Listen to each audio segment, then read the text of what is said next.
Apa kabar kalian semua? Semoga sehat selalu, panjang umur, serta dimudahkan rezekinya. Bersama saya Bang Al, tentunya di channel Scaryland. Pada kesempatan kali ini, saya akan membacakan kisah mistis yang berjudul Kualat Gunung Merapi, bagian pertama. Namun, sebelum kita mulai, jangan lupa buat teman-teman yang baru bergabung di channel ini, silahkan klik dulu tombol subscribe-nya dan nyalakan loncengnya terlebih dahulu, agar tidak ketinggalan cerita menarik lainnya dari Scaryland. Oke, tidak usah lama-lama lagi, langsung saja kita menuju ke ceritanya.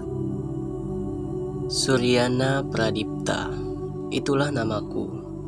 Nama yang menurutku terdengar sangat bagus. Dipta, begitulah orang tua dan teman-teman memanggilku. Entah dari mana datangnya inspirasi orang tuaku di 29 tahun lalu, sehingga mendapatkan nama yang kini menjadi identitasku. Mencari arti Pradipta di belakang namaku itu, aku selalu berprasangka baik. Mungkin maksud orang tuaku memberikan nama itu dengan harapan suatu saat nanti mereka ingin aku bermanfaat di masa depan. Dan mungkin teka-teki dari namaku ini akan terjawab dalam kisah yang akan kusajikan ini. Selama ini aku menjalani masa sekolah. Tak pernah terpikirkan sedikit pun dalam benakku kalau aku harus mencintai suatu kegiatan alam yang sangat menantang. Mendaki gunung. Ya, mendaki gunung adalah hal ekstrim yang kucintai kemudian, yang tak pernah kubayangkan sebelumnya. Tepatnya saat aku mengenyam masa kuliah, aku diracuni oleh Yoyo, teman sekelasku, untuk mendaki gunung bersamanya. Dip, lihat nih, bagus-bagus banget kan pemandangannya? Masih kuingat racun Yoyo yang pertama ku terima ketika kami masih berada di dalam kelas komunikasi data. Untungnya Pak Yudi, dosennya yang terkenal galak itu, tidak menyadari kalau aku dan Yoyo tengah memperhatikan hal yang lain dan mengacuhkan mata kuliahnya yang sedang berlangsung itu. Di mana ini, Yo? Tanyaku berbisik, penasaran menandakan racunnya sudah mulai menembus sanubari. View puncak Cikuray, bro, jawab Yoyo seraya melebarkan senyumnya. Kita ke sana yuk, lanjutnya. Aku tidak langsung menjawab ajakannya itu. Aku langsung mengalihkan pandanganku kepada si dosen galak itu, karena sebenarnya aku takut dan tidak enak jika nanti Pak Yudi menyadari kelakuan kami, sehingga dia akan mengeluarkan kami dari ruangan kelas secara paksa. Keluar dari kelas saya! Itulah kata-kata yang kutakutkan jika saja Pak Yudi menyadari kelakuan kami ini. Aku pun hanya mengisyaratkan kepada Yoyo untuk melanjutkan pembicaraan setelah masa kuliah selesai. Syukur Yoyo mengerti apa yang kuisyaratkan. Di luar kelas setelah mata kuliah selesai, aku yang berhasil diracuni Yoyo langsung antusias menyambut ajakan itu. Hanya saja, aku masih tidak berani jika kami mendaki hanya berdua saja. Yoyo yang mengerti kekhawatiranku memintaku untuk mengajak teman-teman kelas yang lain. Dan ajaibnya, setelah aku ajak teman-teman yang lain, mereka yang ikut bertambah banyak.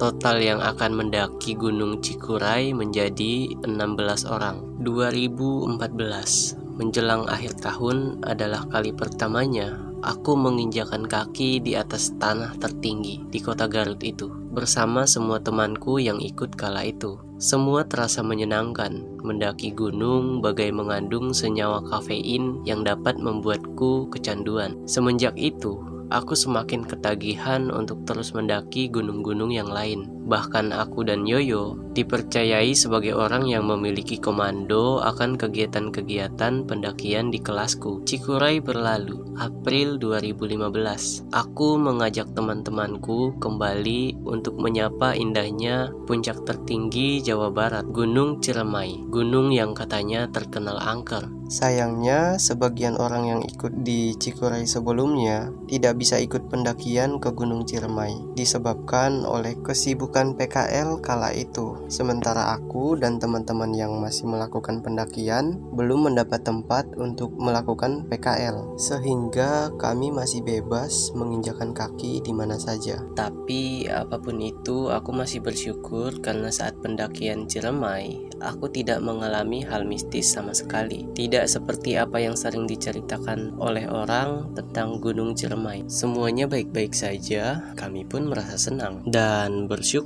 karena dapat kembali dengan selamat ke rumah masing-masing. Memang sih ada sedikit pelajaran berharga yang kudapat dari mendaki Gunung Ciremai. Pelajaran itu datang dari temanku, Adi namanya. Ketika dia mengalami hipotermia hebat karena hujan-hujanan di Goa Walet untuk sekedar mendirikan tenda. Tubuh Adi ketika itu perlahan menjadi dingin. Kami semua sempat panik. Menurut penuturannya, dari kaki sampai bawah dadanya mati rasa. Dan Adi mengaku kalau dia sudah merasa ikhlas jika harus mati sore itu. Bayangkan saja, tubuhnya basah kuyup terkena air hujan dan ia tidak bisa berganti pakaian karena air hujan masuk ke dalam tenda dan membasahi kerirnya sehingga membuat semua baju gantinya pun basah kuyup. Dan lebih parahnya lagi, dia mengalami keadaan seperti itu selama kurang lebih 6 jam sebelum akhirnya dibawakan teh hangat oleh Haris yang peduli dengan keadaannya. Memang salahnya juga,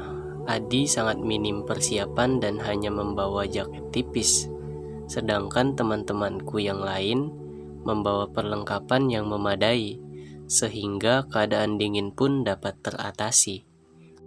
Bro, besok pagi kita nggak usah ke puncak ya. Kata-kata itu masih terngiang di telingaku dan menjadi bahan candaan setiap kami bertemu. Hari itu Adi mendadak cengeng. Dasar Adi, padahal kita sudah capek-capek mendaki dari pos 1 Apuy ke Gua Walet. Kenangan demi kenangan mendaki gunung sedikit-sedikit mulai tertulis di dalam lembaran kehidupanku. Bahkan sebelum kelulusan dan kesibukan menghampiriku, aku selalu menyempatkan diri untuk menikmati indahnya gunung-gunung yang lain. Bukan hanya di kawasan Jawa Barat, beberapa gunung di Jawa Tengah pun sudah pernah aku daki. Tentu selama itu pula aku mendaki gunung, Yoyo juga selalu ada. Aku dan dia seperti tidak dapat dipisahkan kalau urusan mendaki gunung. Selalu bersama dan selalu menuai cerita.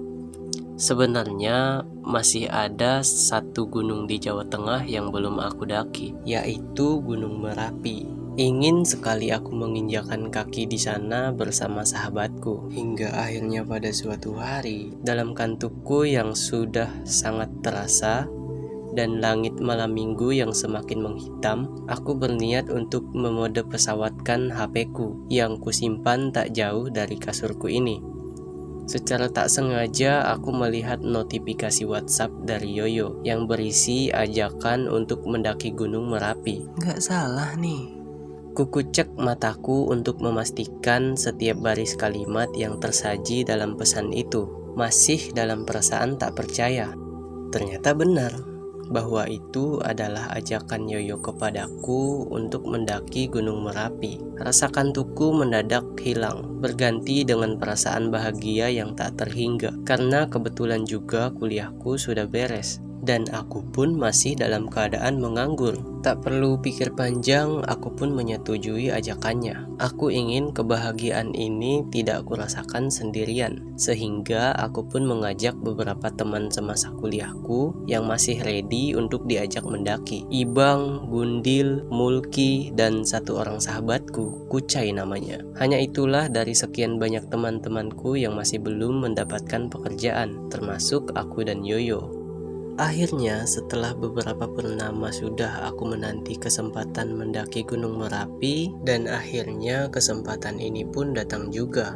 Meskipun sebenarnya ada sedikit rasa was-was dalam diriku karena setahun sebelumnya ketika aku melihat berita ada pendaki yang tewas masuk ke dalam kawah karena terpeleset ketika ia hendak selfie di puncak Garuda. Rasa was-was itu ternyata menghinggapi sanubariku juga. Kamu gak usah ke Merapi ya nak, ibu khawatir. Bukannya aku ingin membangkang perintah ibuku, namun mengingat ini kesempatan langka bagiku, Dan mungkin bisa saja ibuku belum mengetahui bahwa sebenarnya ada kiat-kiat bagi para pendaki untuk tetap safety dalam pendakian. Kekhawatiran ibuku itu berusaha aku obati dengan penuh keyakinan dan cinta. Aku hanya bilang kalau aku akan baik-baik saja dan tidak akan macam-macam selama di sana. Memang butuh waktu agak lama bagi ibuku untuk mengerti. Namun pada akhirnya hatinya luluh dan terucap kalimat dari bibirnya yang manis. Semoga kamu dijaga Allah, nak, kata ibuku memberikan izin. Cerita ini pun bersambung sampai di sini. Kita akan ketemu lagi di bagian selanjutnya. Terima kasih buat kalian yang sudah nonton sampai akhir. Silahkan tinggalkan kenang-kenangan kalian dengan cara mengklik tombol like pada video ini. Terima kasih.